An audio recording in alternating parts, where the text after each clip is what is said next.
habang inaabot ko siya, lalo namang lumalayo. Dito pa rin, sa ating natatanging dunang, may pangako. Ang bukas.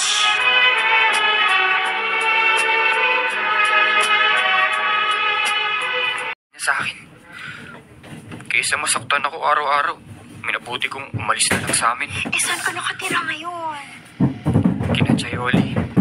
Paano yung pag-aaral mo? I mean, ang gastos mo araw-araw, ang tuition mo, paano na? Sabi ni Chayoli, siya raw ang bahala. Ang bahala ko nga, ihinto muna ako at maghahanap ng trabaho. Plano kong saka na lang tapusin ang pag-aaral ko. Pero sabi ni Chayoli, may kaunti raw siyang ipon. Swerte ka, mapait sa'yo yung tiyahin mo yun. Kahit naman noon pang maliliit kami, pag nagigipit kami, siya yung tumutulong sa amin. Natatandaan ko noon, nang magkasakit ang itay. Siya rin ang nagpahiram ng pera sa amin. Anong sabi ng itay mo? Ngayong doon ka na nakatira sa tiyahin? Hindi ko alam kung anong naging reaksyon ng itay. Pero malamang, natuwa pa yun nung umalis ako sa amin. Noon ko pa nararamdamang sukang-suka siya sa akin. Ako rin, napon muna ako, Tonet. Hindi na ako babalik sa puder niya.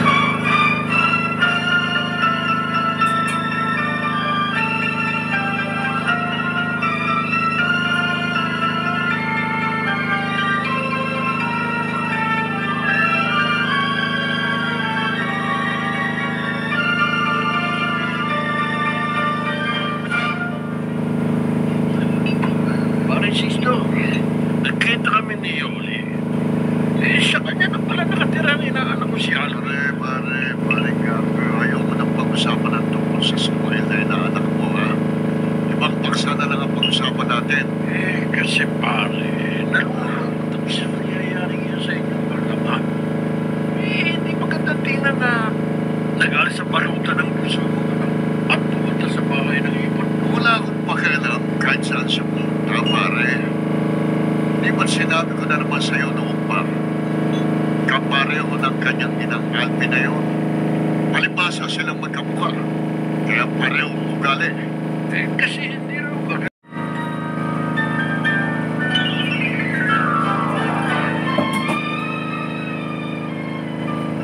Sa inyo nakatira? Totoo po yun.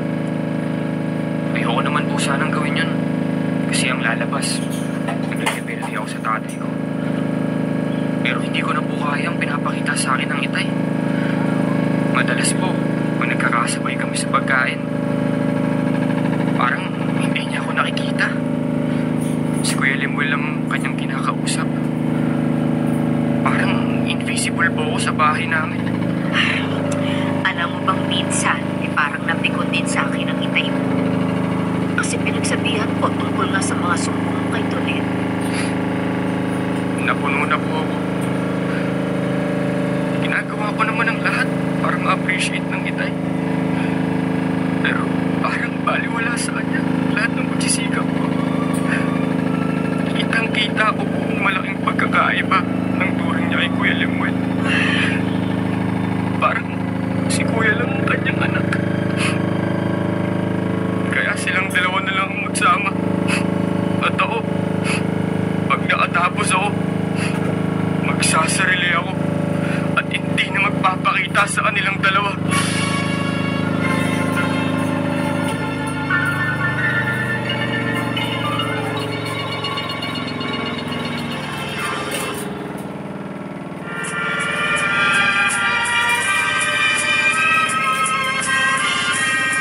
At ngayon, balikan natin ang tampok na kasaysayan sa ating tulang. May pangako ang bukas.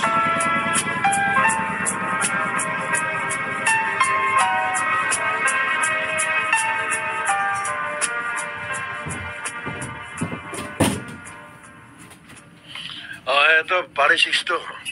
Pagkapi ka muna. Nang makita ka ng mare mo na dumating, ipinagtimpla ka rin niya. Salamat, pare. Bakit inaamoy-amoy mo pa yung gilid ng tasa?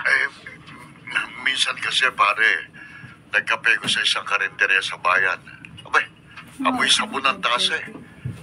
Pero itong tasa nyo, walang amoy sabon. Aba, malinis sa kusina ang asawa ko, pare. Basta naghugas ng plato at mga kubyertos ang kumari mo. Abay, smart dishwashing gel ang gamit. Ano? Kaalalim ng buntong hininga mo, ha?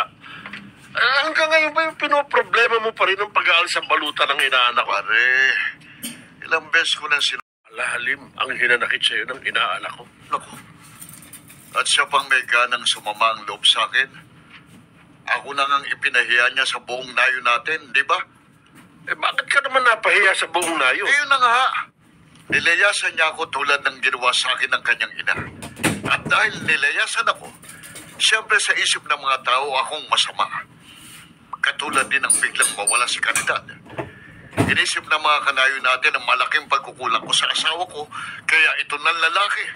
Pare, doon sa ginawa ni Maring Caridad, wala kang kasalanan doon. Hindi ikaw ang napintasan sa pangyayaring yon. Pero sa akin pa rin ang bagsak ng sisi. Sa tingin ng marami, ako pa rin ang masamang asawa. Kumot naman ang ating lalaban. Kumot.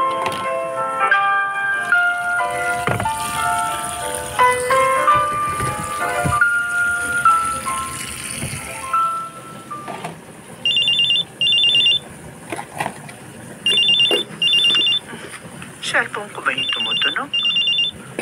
Ay, oo nga. Cellphone ko nga. Hello? Ah, oo. Ikaw pala. Ay, oo. Oo. Mabuti naman. Kasi pag inaalis ng alaga ko yung kanyang Ay, diet wala akong pinagsasabihan kahit hindi sino. naman siya 24 hours na babantayan. Oo. Ginagawa ko ang lahat ng yung hiling mo. kumot at saka yung kanyang bedsheet. Eh, kailan ka ba uuwi? Yan, malimit akong maglaba. Ganon. Sige. Huwag ka mag-alala. Iniipon ko lahat ang pera pinapadala mo. Binibake na cinnamon. Sige. Oy, mag-iingat ka dyan, ha? Okay, bye.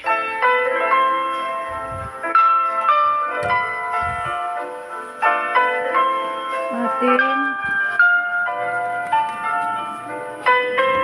Kunin natin yung maduming tawid ni Mama para isama na natin sa ating papaikuting kumot. Ang walang tuban. Bukas, matatapos ko ng pagsasabog ng abono sa mga tanim naming palay. Bango ah. Amoy ko rin yung May trangkaso cinnamon si ko ah. Itay. Bango. Kaya ako munang mag-isa magtatrabaho rito sa bukid Ganito po namin. talaga ang buhay ko.